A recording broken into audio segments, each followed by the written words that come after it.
Abandonado. Sa tagal ng pagkakatiwangwang nitong project na to, napuno na siya ng damo. May talahib na.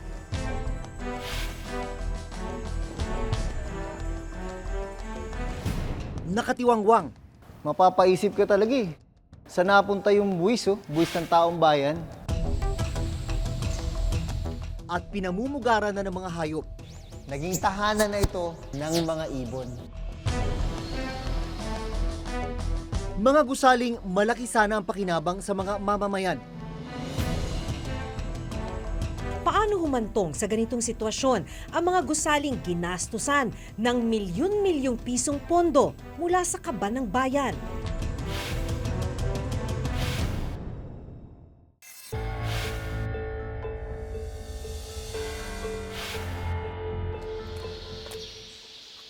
Hindi mga ingay mula sa mga pagpupulong o mga okasyon ang nadatnan ko sa loob ng Cagayan de Oro Convention Center. Kundi mga huni ng ibon. Sa tagal na hindi nagagamit itong Cagayan de Oro International Convention Center, eto na nangyari. Naging tahanan na ito ng mga ibon.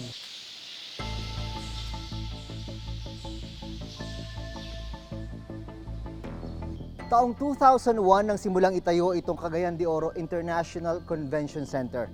Ang layunin nito ay gawin itong sentro ng lahat ng socio-cultural activities para sa buong Mindanao. Pero hindi pa ito nagagamit, 15 taon ang nakatenga. Bukod sa pinamahayan na ng mga ibon ang convention center, may mga butas na rin sa kisame nito. Dahilan para tumulo ang tubig kapag umuulan.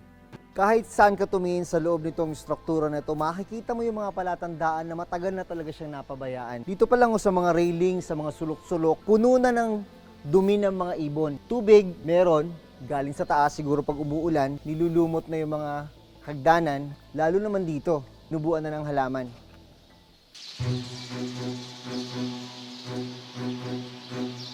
Mahigit sa 1 hektarya ang laki ng Cagayan de Oro Convention Center. 7,700 naman ang dapat na capacity nito. Pero wala pa ni isang okasyon ang idinaos dito. Pag nag-operate na yung convention center, marami namang maka-avail ng mga livelihood. Kasi yung mga tao namin dito, pwede naman magtinda sa loob, sa labas. So, mayroon silang hanap buhay. Pero habang hindi pa gawa, habang hindi pa nag-ooperate, Sayang.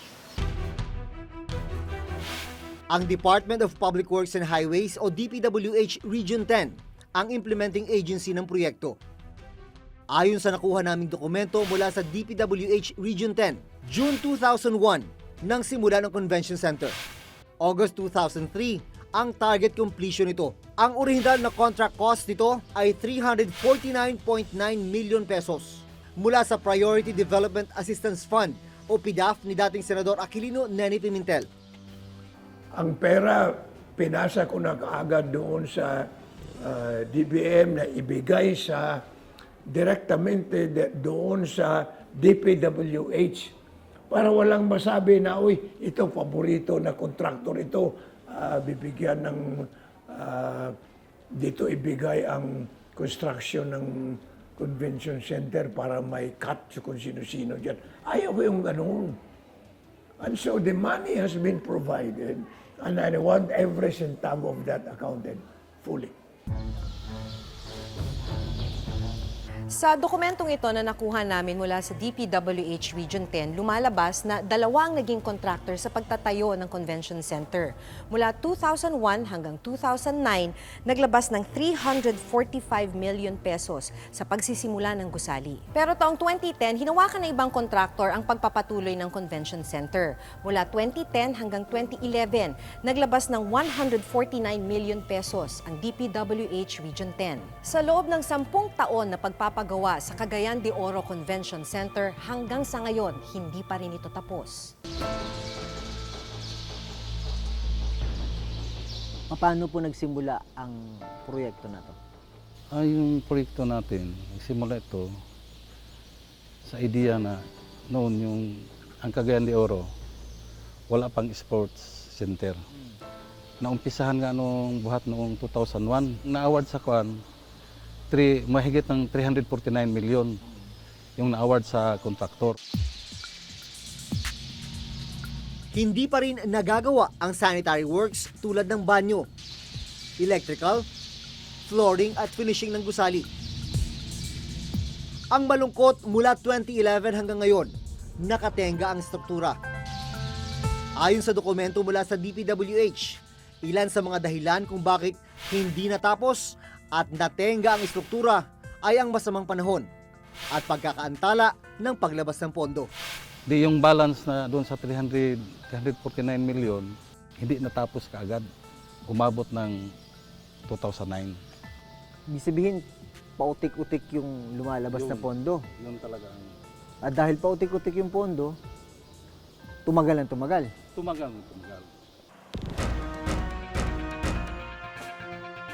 Ayon sa DPWH Region 10, aayusin at itutuloy ngayong taon ang pagtatayo ng convention center. Pero para mangyari ito, kailangan pa raw ng karagdagang 324 million pesos. Dahil mahigit isang dekadang nakatenga ang gusali, lumagpas na ito sa sinasabing warranty period.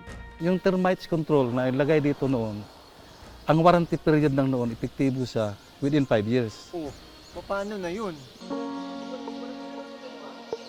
Nang araw na magtungo kami sa convention center, dumating din ang engineer ng ikatlong contractor na magpapatuloy sa paggawa ng convention center.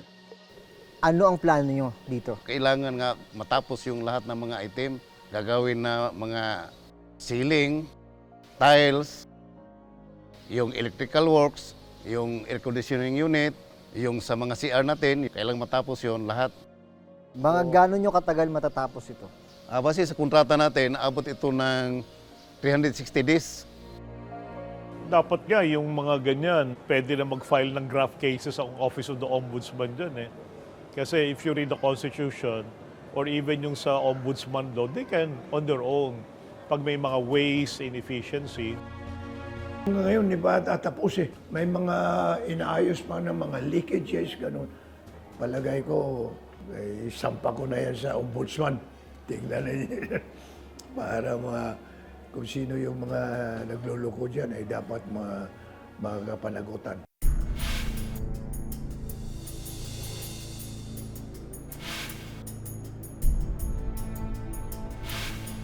Taong 2007 nang itayo itong Batangas Provincial Livelihood Center. Ginasusa ng 237 million pesos mula sa utang sa isang bangko. 10 taon na lumipas, nakatiwangwang, hindi napapakinabangan. Ipinatayo ang Batangas Provincial Livelihood Center o BPLC para magkaroon ng hanap buhay ang mga residenteng naapektuhan ng pagpalawak ng Batangas Port. Halos 2 hektarya ang lawak ng BPLC na nakatayo sa tabi mismo ng Batangas Port. Ayon sa COA report, June 2003 nang simulang itayo ang ikatlong palapag ng gusali. Dito sana magtatayo ng mga tindahang pagkakakitaan ng mga residenteng na-displace o napaalis ng palawakin ng Batangas Port. June 2004 nang ideklarang tapos ang istruktura. Pero wala ni isang tindahan para sa mga target beneficiary ang naitayo. Dahil nga hindi na maintain itong struktura, kinakalawang na yung ibang bahagi ng gusali. May mga crack dito, mga crack doon. Ang poste, kita nyo, nakatumba na. Pader, puno rin ng crack. Ang ibang dingding may mga bitak na. Basag-basag ang mga salamin, may butas sa mga kisame. Pati ang mga lababo at palikuran, sira-sira na rin. Kasama kong nag-ikot sa gusali ang kapitan ng barangay. Pag ikaw iniikot mo to, anong nakikita mo? Yung panghihinayang nasa halip na mapakinabangan ng lahat, nagkaganyan. Tingnan mo naman to. Lawak ko. Wala akong makikita. Walang nakatayo, walang nakalagay na anumang establishmento.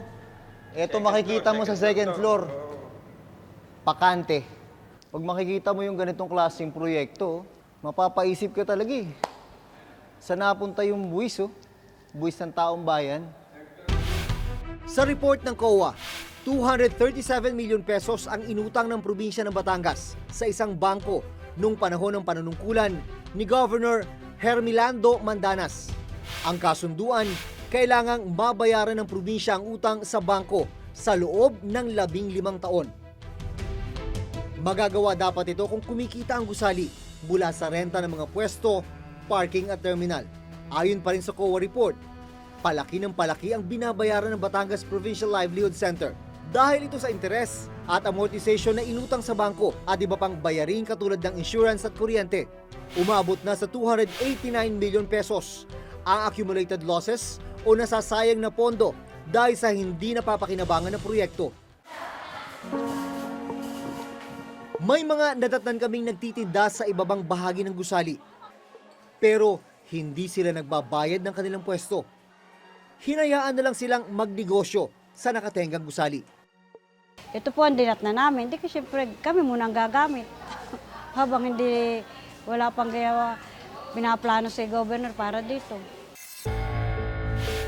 Ayon sa report ng COA, ang BPLC ay bunga ng mahinang pagpaplano at hindi maayos ang ginawang feasibility study. Hindi raw nagustuhan ng mga investor ang lugar dahil hindi kaaya-aya ang kondisyon ng gusali. Definitely, yun nga, tinatawag mong white elephant, di ba?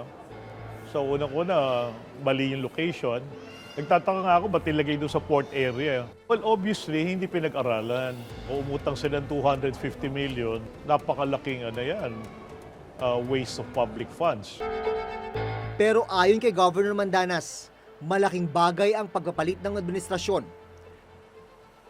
Kasi pag alis ko, yung sumunod sa akin, hindi na rin itinuloy. Hindi itinuloy. So, pagbalik ko dito, ganun pa rin. Well, it was worse, yung building. So, one of the first things we did, first 6 months, nilinis, inayos, and then we tried it. We got the help of somebody from Divisoria and from Baclaran to sample, for yung mga ganon. And we gave employment immediately to the vendors. We gave them space inside. Walang renta. Para lang testing muna. Gaya ng Cagayan de Oro Convention Center, pinaplano rin ngayong isaayos ang Batangas Provincial Livelihood Center ng lokal na pamahalaan.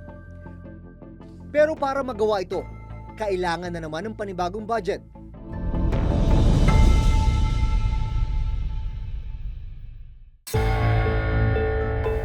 Matapos naming mai-ere ang report tungkol sa mga tulay na ginastusan ng pera natin pero ngayon nakatenga o kaya hindi pa rin natatapos, ilan sa mga kababayan natin ang nagpadala sa amin ng mga mensahe sa pamamagitan ng aming official Facebook account.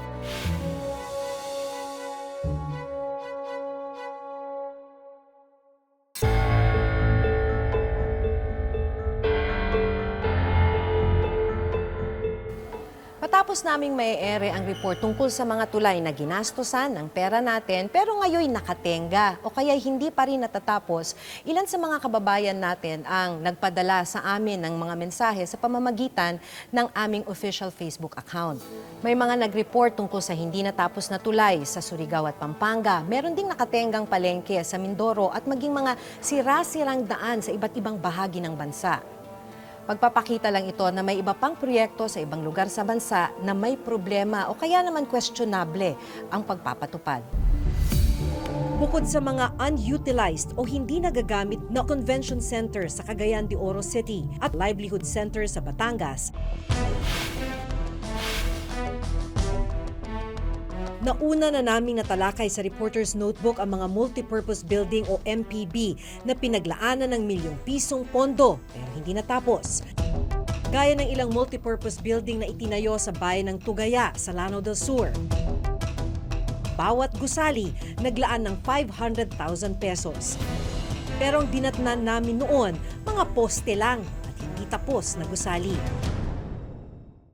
Paliwanag noon ng DPWH Region 10 na siyang implementing agency ng mga MPB. Hindi pa nagagastos lahat ng pondo. Pinipressurize lang sila na tapusin yung project para walang problema doon. Kasi hindi naman natin magawang i-terminate yung contract minsan kasi maliit lang ang hindi natapos. Ang ginagawa namin doon, hindi namin binabayaran. With an accomplishment of 87.43%. Kompleto na yung construction of building. May bubong, may pader, may kwarto. Ayon sa Commission on Audit o COA report sa DPWH para sa taong 2016, Sa 4,000 proyekto ng DPWH, 493 ang may negative slippage o delay, 104 ang suspended at 162 ang hindi pa rin nasisimulan. Ang dahilan na nakalagay dito sa COA, inadequate planning at monitoring ng project implementation. It has various reasons. Yung pinakauna na nito is yung right-of-way natin, right-of-way acquisitions. Number 2, kasama dyan yung mga permits related sa pagputol ng puno. Yung number 3 is yung permit related sa local government units. Yung permit galing sa MMDA. Nagbigay kami ng policy recommendations. Sabi namin, hindi ka mag-uumpisa ng isang proyekto na hindi mo naayos yung right-of-way. Kasi ano mangyayari doon, di ba? So, bago mo umpisahan, tapos na dapat para tuloy-tuloy yung trabaho. We're trying to make this as efficient as possible. So marami na tayong reforms na ginagawa para mapabilis yung ating execution ng mga project. ngayong taon nakatakdang simula ng gobyerno ang ilan sa big-ticket items ng administrasyon. May plano na kami over the next 5 years. We will spend, ang gagastusin namin something like 8 to 9 trillion. No? Kabilang dito ang Metro Manila Subway, ang North Railway Project na kukonekta sa Manila at Clark, Pampanga, ang South Railway Project na biyabiyahe mula Maynila hanggang Los Baños, Laguna, at ang Mindanao Railway Project na kukonekta sa Digos, Tagum at Davao City. Ongoing naman ang pagtatayo ng NLEX SLEX Connector Highway, ginagawa na rin ang LRT Line 4 at ang MRT-7 na kukonekta naman ng Quezon City at San Jose del Monte, Bulacan. Para mabantayan ang status ng iba't ibang proyekto sa ilalim ng DPWH, bumuo raw sila ngayon ng tinatawag na infra-track monitoring. Ang nangyayari niyan, we have an infra-track system. So it's a mobile application na pwedeng gamitin ng mga staff namin for as long as there is internet. Yung app na yon will be able to capture photos and will able to, plot yung exact photo na yon on the geographic coordinates kung saan siya kinuha. It will be uploaded in a map. So makikita namin automatically, ito yung project in this particular location at ito yung itsura niya ngayon. Kung kunwari dati nagkaroon ng modus na yung Mindanao projects, ang naka-upload ay Luzon, ngayon with this system, hindi na siya pwede.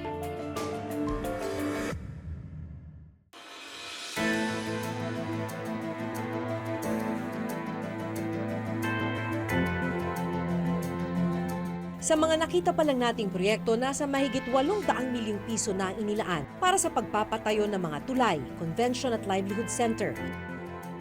Malaki sana ang may tutulong ng mga gusaling ito sa pag-unlad ng mga komunidad. Pero ang masaklap, nakatenga ang ilan sa mga ito. Sa pagtatayo at paggawa ng mga kalsada, tulay at iba't ibang gusali, mahalaga na manatili tayong mapagmatsyag. Bantayan at tutukan ang sinumang ahensya ng gobyerno na nagpapatupad ng mga ito. Dapat tama ang kanilang gagawin dahil pera natin to. Hanggang sa susunod na Huwebes, ako si Maki Pulido. Ako si Jun Veneracion at ito nakatala sa aming Reporter's Notebook.